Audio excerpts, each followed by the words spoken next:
नमस्कार मित्रांनो, मी विनोद. माझ्या YouTube चॅनलवर आपल्या सर्वांचं स्वागत करीत आहे. आज आपण mstravel.attendance.gov.in या वेबसाईटवर एम्प्लॉई अटेंडन्स रजिस्टर डाउनलोड कसे करायचे,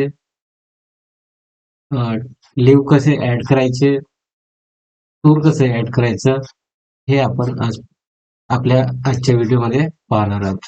सर्वप्रथम mstravel.attendance.gov या वेबसाईटवर यायचं आहे.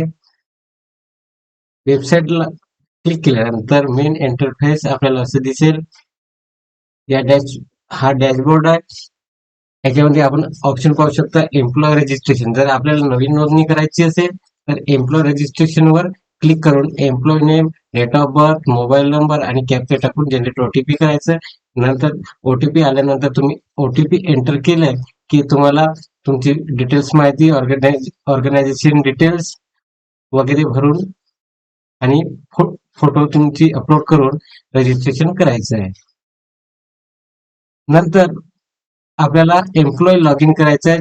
ज्यांची नोंदणी झालेली असेल त्यांना एम्प्लॉय लॉग इन करता येईल. जसं इथे दिलेला अटेंडन्स आयडी म्हणजे तुमच्या आधार कार्ड वरील शेवटचे 8 अंक होय. आणि हे 8 अंक तुम्हाला एंटर करण्याकरिता अगोदर तुम्हाला एम्प्लॉय रजिस्ट्रेशन वर क्लिक करून तुम्हाला रजिस्ट्रेशन करणे गरजेचं आहे. चला तर मग आपण लॉग इन करून घेऊया. नंतर कॅप्चा कोड टाकून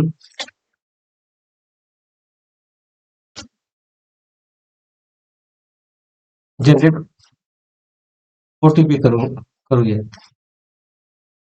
जनरेट ओटीपी वर क्लिक केलेलं आहे. थोडा लोड होईल. मित्रांनो, ओटीपी आलेला आहे.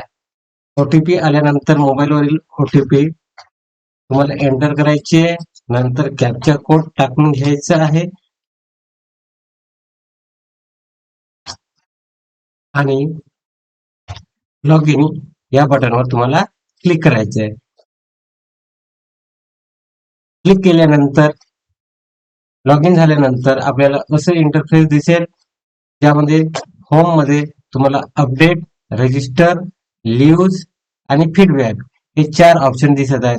अपडेटवर क्लिक केल्यानंतर तुम्हाला तुमची डिटेल्स चेंज करायची असेल तर तुम्हाला डिटेल्स चेंज करता येऊ शकते. जसं उदाहरणार्थ मोबाईल नंबर, ईमेल आयडी ही चेंज करता येऊ शकते. पण तुम्हाला employ name, date of birth, gender आणि आधार कार्ड नंबर तुम्हाला अपडेट करता येणार नाही. नंतर आहे ऑर्गनायझेशन डिटेल. ते पण तुम्हाला एकदा रजिस्ट्रेशन केल्यानंतर तुम्हाला तुमच्या लॉग इन वरून चेंज करता येत नाही. चेंज फक्त नोडल ऑफिसर करू शकतो. ते तुम्हाला तुमचं डिटेल्स, ऑर्गनायझेशन डिटेल्स वगैरे तुम्हाला चेंज करता येणार नाही. या प्रकारे तुम्ही अपडेट या बटनची माहिती घेतलेली आहे. नंतर रजिस्टर मध्ये तुमचं कोणत्याही महिन्यातील अटेंडन्स रजिस्टर तुम्हाला पाहता येऊ शकतं. ग्राफिकल मध्ये तुम्ही पाहू शकता. ग्राफिकल व्ह्यू तुम्हाला दाखवत आहे. जसं हा टाइम ओपनिंगचा आहे, सुरुवातीचा, इन आणि आउट तुम्हाला टाइम इथे दिसू शकते. इथे पण तुम्हाला इन आणि आउट टाइम प्रत्येक दिवशीचा तुम्हाला दिसेल. कधी कधी तुम्ही आउट जर केले नसाल तर तुम्हाला एकच टाइम दिसतो. या प्रकारे प्रत्येक दिवशीचा इन टाइम, आउट टाइम आणि टोटल टाइम तुमचा दिसतो आहे. ठीक आहे. या प्रकारे तुम्ही ग्राफिकल व्ह्यू मध्ये पाहू शकता इन आणि आउट टाइम. नंतर असतो रजिस्टरवर तुम्हाला ग्रीन मध्ये दिसणारा प्रेझेंट दाखवतो. ऑरेंज मध्ये असणारा अब्सेंट, या कलरचा तुम्हाला हॉलिडे दर्शवता येतो. लिव्स पण दाखवता येते. पर्पल कलर मध्ये टूर असते. जसं या महिन्याचं तुम्ही पाहू शकता, फरवरी महिन्याचं अटेंडन्स रजिस्टर आहे. 1 तारखेला हॉलिडे आहे, 2 ते 6 तारखेपर्यंत अब्सेंट आहे, परत 7 ते 8 तारखेपर्यंत हॉलिडे आहे. ग्रीन मध्ये दाखवलेला प्रेझेंट दाखवलेला आहे. 15 तारीख, 19 तारीख, 22 तारीख हे हॉलिडे दाखवलेले आहे आणि लीव्ह एकही नोंदवलेले नाही आहेत आणि टूर पण नोंदवलेले नाही आहेत. या प्रकारे तुम्ही तुमचं रजिस्टर पाहू शकता. नंतर डिटेल्स मध्ये तुम्हाला एक्झॅक्ट इन आणि आउट कधी झाले आहेत ते तुम्हाला पाहता येऊ शकते. ओपन म्हणजे इन झालेलं, क्लोज म्हणजे शेवटचं फेशियल असतो. तुम्हाला हे एक्सपोर्ट करता येते. एक्सपोर्ट केल्यानंतर तुम्हाला हे डिटेल्स एक्सेल फाईल मध्ये पाहता येऊ शकतोय. त्यानंतर तुम्हाला जर लिव्ह ऍड करायची असेल तर तुम्ही या लेफ्ट साइडला पाहू शकता ऑप्शन्स आहेत. लिव्ह सेल्फ या बटनवर क्लिक केल्यानंतर ऍड लिव्ह वर क्लिक करायचं आहे. नंतर तुम्हाला लिव्ह सिलेक्ट करायचे, कोणत्या प्रकारची कोणत्या टाईपची लिव्ह तुम्हाला घ्यायची आहे. जसं कॅज्युअल लिव्ह म्हणजे CL, earn leave, EL, restricted holiday, RH, half pay leave, HP, ML, maternity leave, DO, day off आणि एसके सिक लिव्ह. जसं आपण नेहमी कॅज्युअल लिव्ह घेतो, सीएल घेतो.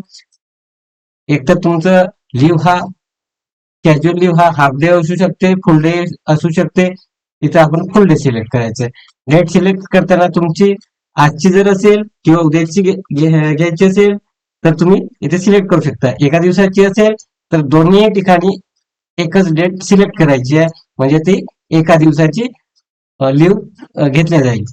2 दिवसाची असेल तर 4 आणि 5 तारीख असे 2 दिवसाचं घ्यायचं आहे आणि रिझन लिहायचं आहे, कोणत्या कारणामुळे तुम्हाला लिव्ह घ्यायची आहे आणि सबमिट बटनवर तुम्हाला क्लिक करायचं आहे. सबमिट बटनवर क्लिक केल्यानंतर तुमची लिव्ह ऍड होईल, परंतु अप्रूव्ह झालेली नसणार. ती पेंडिंग मध्ये असेल. नोडल ऑफिसर जो कोणी तुमचा ऑफिसर नोडल ऑफिसर असेल त्यांनी अप्रूव्ह केल्याशिवाय लिव्ह अप्रूव्ह होणार नाही आणि तुमच्या अटेंडन्स रजिस्टरवर दिसणार नाही. हे झालं लिव्हचं. नंतर तुम्ही ऑप्शन मध्ये पाहू शकता टूर. जर तुम्हाला टूर नोंदवायचं असेल ऍड टूर वर क्लिक करायचं आहे. स्टार्ट डेट आजची असेल तर आजचं 1 तारीख टाकायचं आहे, म्हणजे एका दिवसाचं टूर. आणि रिझन मध्ये रिझन टाकून सबमिट करायचं आहे. जसं मी टूर ऍड केलेला आहे अगोदरच, मी ते तुम्हाला दाखवते. व्ह्यू टूर मध्ये मी 24 ते 28 पर्यंतच टूर ऍड केलेला आहे, पण तुम्हाला इथं पेंडिंग दिसत असेल. पेंडिंग या कारणाने की नोडल ऑफिसरने अजूनपर्यंत अप्रूव्ह दिलेलं नाहीये, त्यामुळे पेंडिंग असं दिसत आहे. तुम्हाला डेट वाईज सर्च करता येऊ शकते. डेट टाकून तुम्हाला सर्च पण करता येऊ शकतो.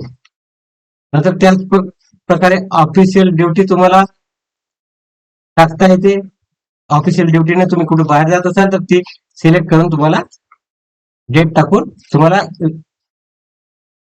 किती दिवसाचा आहे त्याप्रमाणे तुम्हाला डिस्क्रिप्शन मध्ये माहिती देऊ, रिझन देऊ, तुम्हाला ऑफिशियल ड्युटी पण नोंदवता येऊ शकते.